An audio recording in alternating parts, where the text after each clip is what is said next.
Caisse d'Épargne vous présente l'interview éco. Caisse d'Épargne, vous être utile. Quelle place pour les énergies renouvelables dans le mix énergétique français post-guerre en Ukraine? Le directeur général délégué de Triba Énergie est l'invité éco d'Europe Matin. Bonjour Nicolas Sûr. Bonjour Dimitri. Bienvenue sur Europe 1. Triba Énergie, c'est un spécialiste du photovoltaïque. Vous êtes basé à Merzwiller dans le Grand Est. Quelle puissance pour vous installer à ce jour en France et en Europe?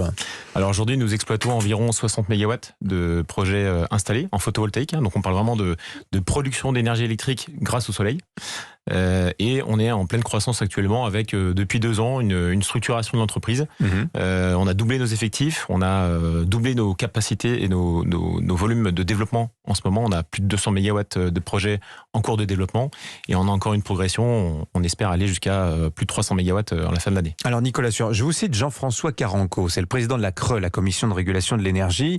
Dans une interview aux Échos en juin dernier, donc il y a quelque temps déjà, il posait l'équation énergétique française, mais je pense qu'elle est toujours valable. Il disait, la première chose, il faut maîtriser notre consommation d'électricité, mais elle va forcément augmenter puisqu'il faut décarboner le transport et le chauffage. Or, dit-il, on va avoir du mal à construire 63 gigawatts de puissance nucléaire sous la puissance actuelle. Donc, il faut doper les énergies renouvelables. Alors, quelle place va prendre, selon vous, le photovoltaïque dans cette équation-là, puisque, en l'occurrence, c'est votre spécialité? Ouais, tout à fait. Donc, chez Triba Énergie, on développe ses capacités. On a, nous, l'objectif de développer de plus en plus et de positionner le photovoltaïque en France comme une énergie de production électrique majeure.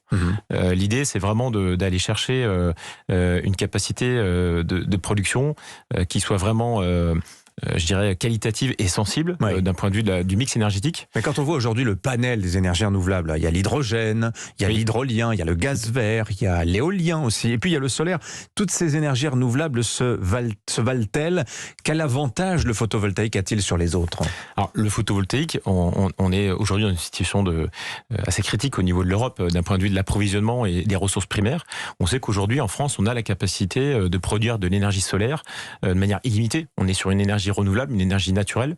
Le soleil, c'est une ressource qu'on a en France et qu'on a, je dirais, de manière assez importante. Pas besoin d'aller s'approvisionner à l'étranger. Exactement. Sauf pour fabriquer les panneaux en l'occurrence. Voilà, exactement. C'est là le sujet et un peu l'écueil de cette volonté de production, de capacité à outrance, c'est que on souhaite vraiment installer des capacités de production photovoltaïque en France sur des objectifs énormes. On parle de doubler, tripler, voire quadrupler la capacité installée à l'horizon 2028. Mais alors on connaît le drame de la filière photovoltaïque, à savoir que la France était un producteur très en avance, et puis les Chinois se sont emparés du marché avec des coûts de production bien inférieurs. Aujourd'hui, on est en situation de dépendance à l'égard de la Chine pour les panneaux. On a ce problème. On a un problème effectivement de dépendance vis-à-vis de la production chinoise globalement asiatique de panneaux solaires. Aujourd'hui, grosso modo, c'est un panneau sur 2 qui reste en Chine, qui est produit en Chine et qui reste en Chine. Donc 50% seulement de la production chinoise est exportée.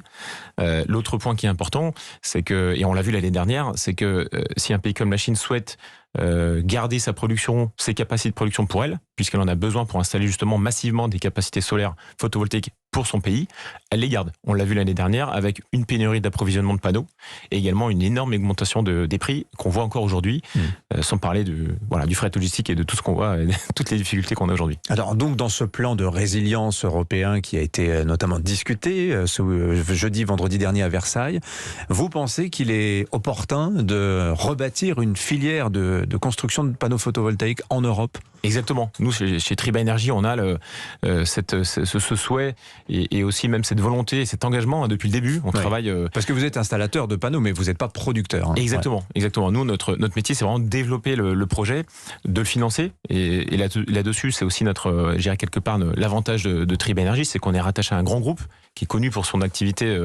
historique de menuiserie dans les fenêtres. Donc la marque Triba, c'est le groupe Atria.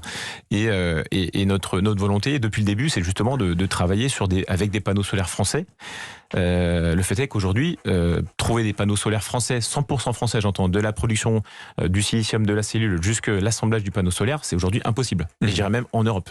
Alors, il y a aussi, et vous le soulignez, les problèmes de lenteur, de complexité administrative pour produire des centrales à énergie renouvelable. Je donne le chiffre qui est communément avancé, c'est que là où en Allemagne, il faut 2 ans pour bâtir une installation performante qui fonctionne, en France, il en faut 5. Exactement. On a aujourd'hui cette lourdeur administrative, cette complexité aussi, avec aujourd'hui, je serais même incapable de vous dire combien d'entités sont sollicitées pour l'instruction d'un permis de construire. Même vous, pour une centrale solaire. Même vous, directeur général délégué, parce qu'on découvre des choses, on découvre encore des nouvelles. Et puis aussi, et je crois que vous receviez il y a quelques temps Gaspard Koenig là-dessus. En fait, on a une augmentation, une inflation de la complexité au niveau administratif qui fait que la temporalité des projets est complètement déconnectée des ambitions. Je parlais tout à l'heure de tripler, voire quadrupler la capacité de production photovoltaïque en France.